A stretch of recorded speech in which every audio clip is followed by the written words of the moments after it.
May the gods keep the wolves in the hills and the women in our beds. Hey! Is this heaven? No. It's Iowa. Hello, sexy monkeys. Welcome back to Sky Gene Experience. I'm Ben. Today is day 4 of 13 days for Friday the 13th, which is coming out next Friday. But today, I got Friday the 13th, the final chapter movie review. Since it's the 4th installment of the franchise, today is day 4. Here you guys go. The last 3 days, I have done the original, the second, and the third movie review. Like I said, today is part 4, the final chapter. Tomorrow will be part 5, a new beginning. So forth, so forth. So by the time it's Friday the 13th, I have all the movie reviews done for you fuckers. So we can have one hell of a Friday the 13th day.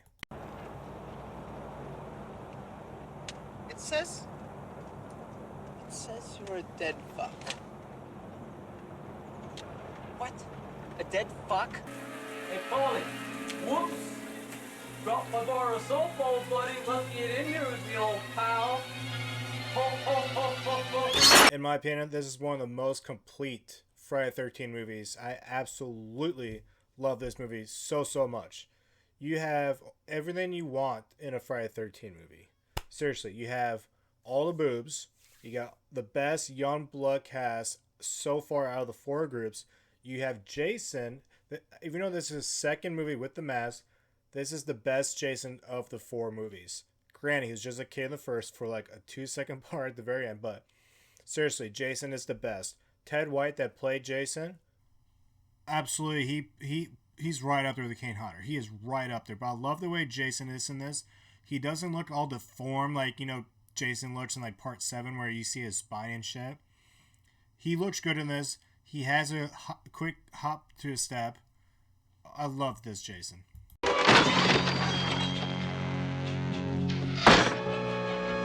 You probably have one of the best final girls in Trish, and you have probably one of the hottest eye candies, Samantha.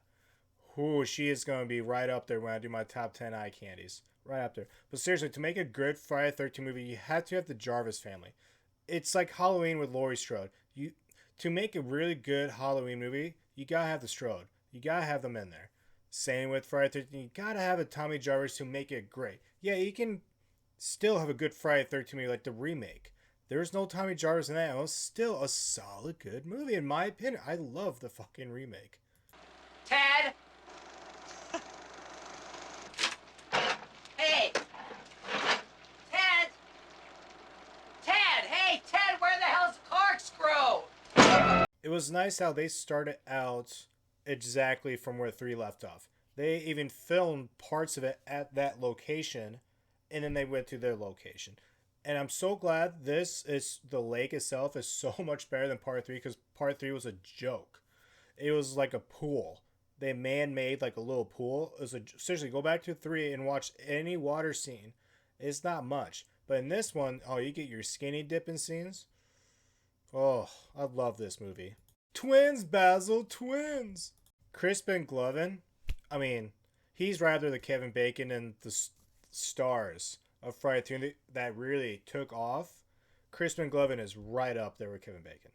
No way, not tonight, no way, not today. Just 'cause you Would you care to dance? don't think you got this fool tonight. It's good. Alright, Oh, good. don't ask me to stay. Don't think you got it made, no, no. You're wrong. 'Cause you can't make it. Tom Savini, he was part of the first movie. He actually came back in this one because the guy that was doing the special effects, they make up the last minute or they just started, but he pieced out. They need someone ASAP. Tom Savini's like, yo, I'm the father of Jason. I'm coming in to the rescue. And he did great. That's why when Tommy Jarvis, the kid, he does like all the mask and like puppets, that was a nod to Tom Savini. Your cast, they're just the horniest motherfuckers of all these movies, I'm telling you. You got Rob and Trish.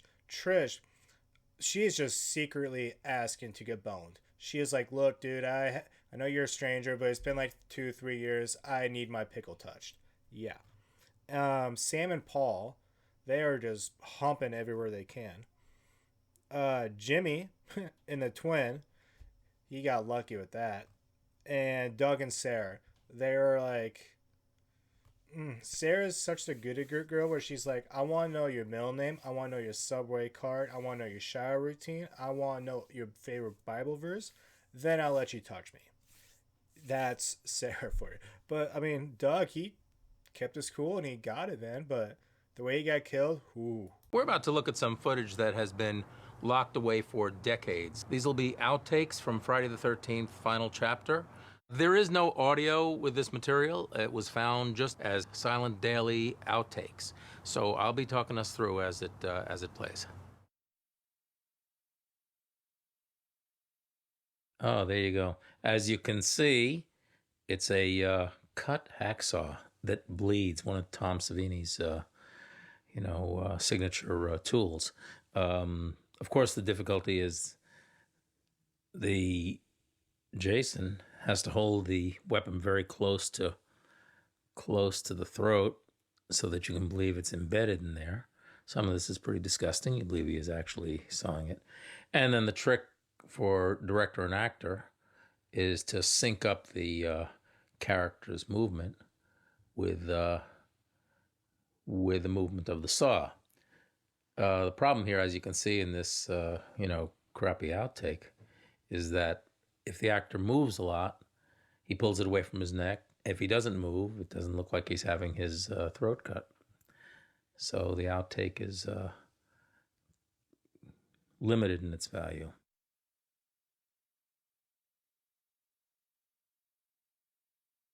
That's lovely, isn't it? There he is, getting a dose of red Caro syrup, so he can bleed as his head is twisted.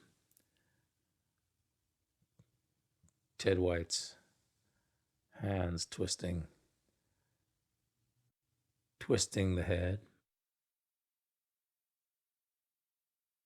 A false body and a real Bruce. Actually, in the end, we used only shots of the real Bruce. We had made a casting of his head, but didn't use those.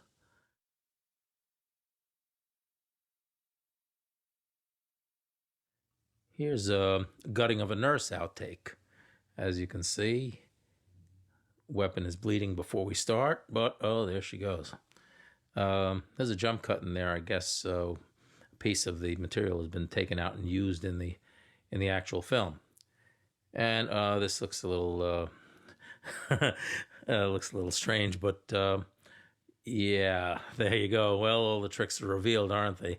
That's how Jason lifts a nurse.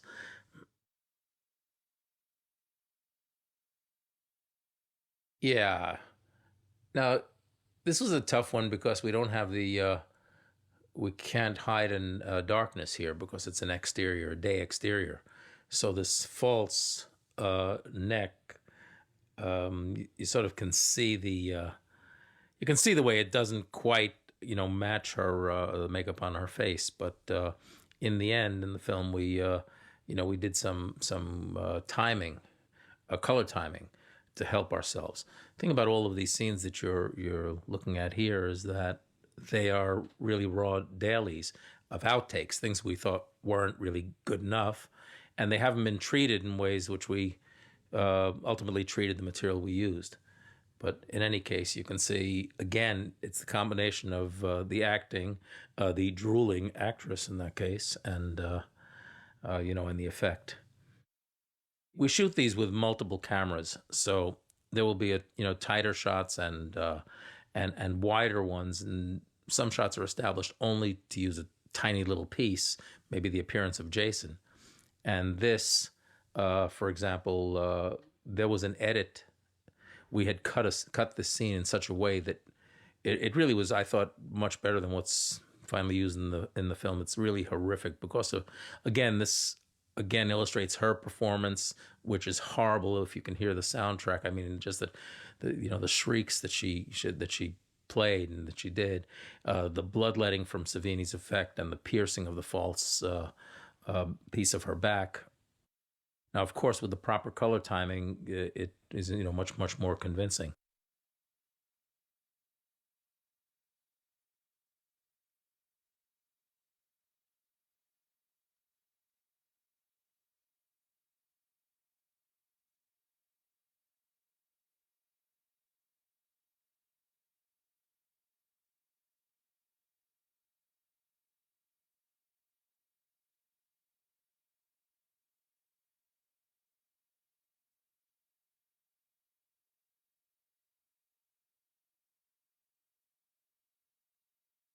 Now, this shot is really done on the water besides, and it's the business of holding the piece down, the actor, and having the effect.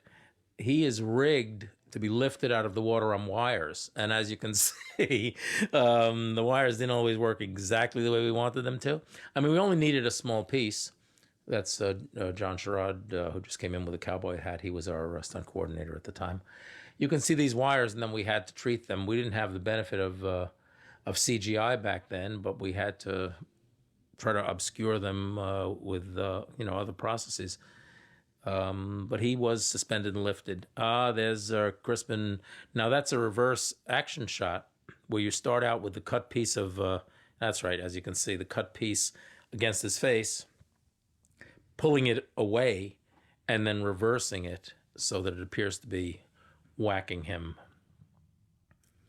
Now, of course, you can see there is Jason without the mask, Ted White, in his Ted White, glorious appearance, ducking into the shot back there. There it is. And again, as discussed before, we placed it between his eyes because it seemed much more horrific. As you can see, that's much more difficult to watch than what we finally used in the film. So there was a possibility to cut a version, which of course everyone would have objected to, except a few of you demented viewers. But Crispin really played it, and it is pretty ugly and convincing. Crispin loved doing his death scene. I mean, he couldn't wait to do this. And as you can see, the giant grin at the end. Ah, yes. Ted cleaning the weapon, something I've used in other movies. I don't know, it's some obsession of mine. Now, as you can see, this was not a first take. The window's already broken.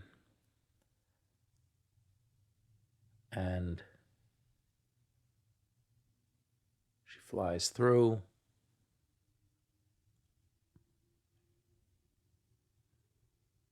Something interesting about that slow motion, look at that. Look at her sailing there. There's something interesting about these shots. I mean, it was totally possible to have used one of those. There's the, there she is hitting the roof of the car.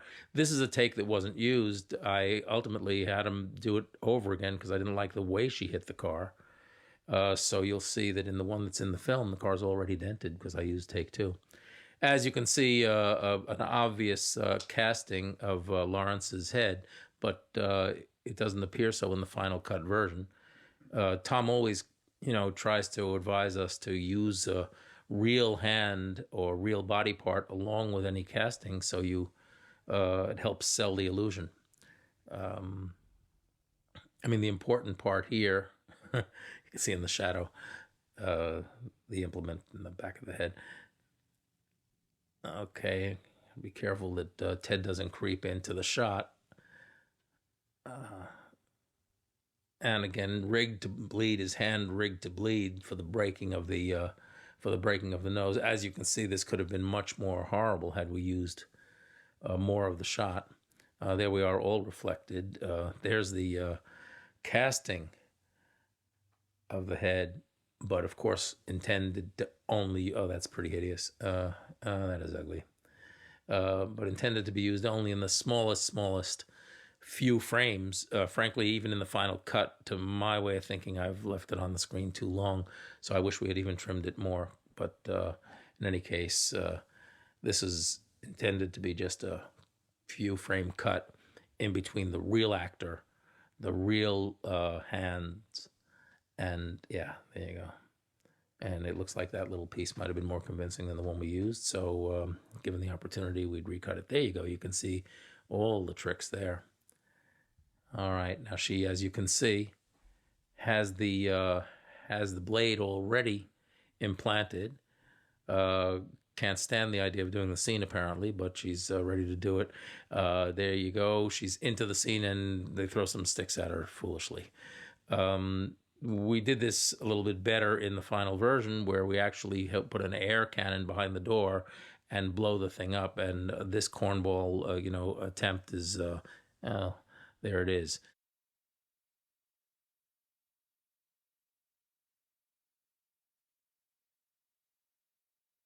That's the trainer holding up some kind of a stuffed rabbit or something, trying to lure Gordon out the window. Gordon loves stuffed rabbits, or whatever the heck toy it was. And there he goes. Of course, you can see his tail come up, so he's only jumping that little way out and caught on the mattress. But that is a nice breakaway. Even the second try. Well, there's a third sort of try. That's okay. Second trainer comes and recaptures Gordon, and there you go. Here's the other side. Gordon helps himself out a little bit, but does take the dive. In the end, we made it of a couple of pieces. There you go. That's Rob, or actually a stuntman doing an impression of Rob going through the window there. Okay, throwing the thing over, but ultimately the composition, was such that we wouldn't have wanted to stay on that. He locked him, almost trapped himself in the door. Crispin nailed to the doorway, ripped away. Now, we used an insert in the final version of his hand, so you could see the hand being literally torn by the spike that's through it. So that's intended to be both sides of the cut, but the close-up on the hand is what you needed to be able to sell. And there is, of course, Crispin being Crispin. Oh, there she goes. That's, as you can tell, undercranked, so she seems to be falling out faster than she did. And matching the position that she fell in. There you go. Pretty brutal at that speed, but looks unreal. Looks fake at that speed. So we ultimately used something that seemed more realistic. That drop wasn't used. The splitting of the hand, which I actually sat in a movie theater on opening day and heard a fan, after Jason's hand was split by this machete, a fan sitting in front of me said, "Now Jason's mad," as if all the other things that happened to him really didn't impress him. There you go, the splitting of the hand, again done in reverse action. And there is the hideous split hand, a little too crude. As you could see, Kimberly is in character from before she starts, gets a little blood in her eye, but there she goes, the trooper goes again. There's Ted, who, in to his credit, encouraged the actors to really encounter him and whack him with whatever it is they were using. So Ted took a lot of beating on behalf of the film and has helped the film tremendously by doing that. We knew the unmasking of Jason was going to be a very important piece. The dropping of the mask and how it would fall, of course, because the iconic mask had to land just where we needed it to land. So many false attempts on these things until we got the one that we ultimately used. There you go. It was not used with a foot pushing it into position, I might add, yeah. Oh, there you go. Reverse action of the machete in Jason's head. Ted requesting it a little higher. And so there you go. Little Corey has to be able to maneuver this per direction. But Ted is really playing the scene perfectly as he falls. Again, these are issues of lighting, and the way you're seeing it here, it would not be the way we finally color timed it for the film. but also we need to keep much of this in the dark so that you can't see the details of the of the way the effect is done. And there always is way more blood than we could possibly use, but there are a few of you out there that think otherwise. Oh, that's lovely, isn't it? Pulling the thing out and putting it back in. No, as we've discussed earlier, the puppet is really manipulated by lots of people. Make it bleed, manipulate the tongue, facial movement. It does all kinds of things. So, had we used just a tiny piece of that, there you are. And this gets even more hideous because it really separates from the. It's the skull totally separates. We could have cut a version that would have been believable. Of course, when you see it in the long form like this, it's not believable.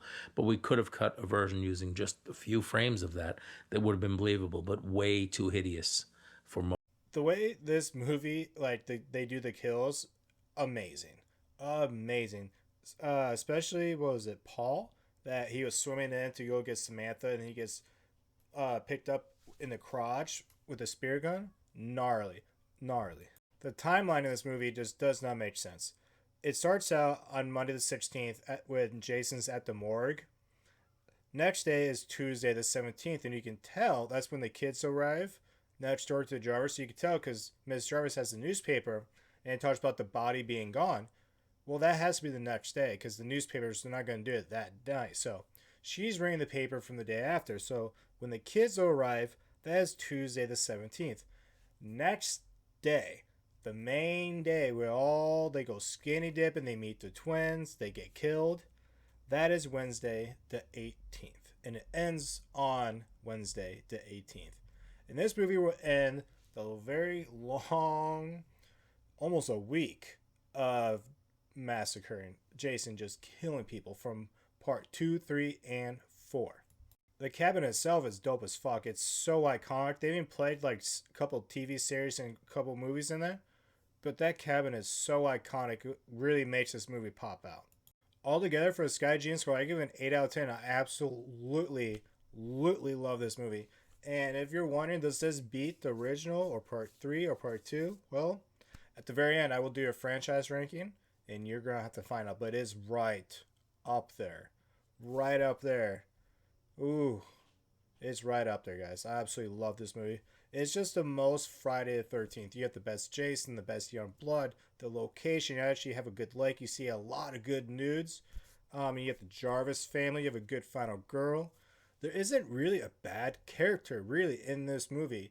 Maybe Mrs. Jarvis. Maybe, but that's just a stretch. Overall, I love this movie very, very much. If I had one Friday the 13th movie, I will pick this. I'm not saying this is better than the OG, but this one has Jason. So, as of right now, I absolutely love this movie. And tomorrow is part 5. Day 5 of 13. Alright, Sexy Monkeys, I will see you tomorrow. Remember, if you go to jail, don't drop the soap.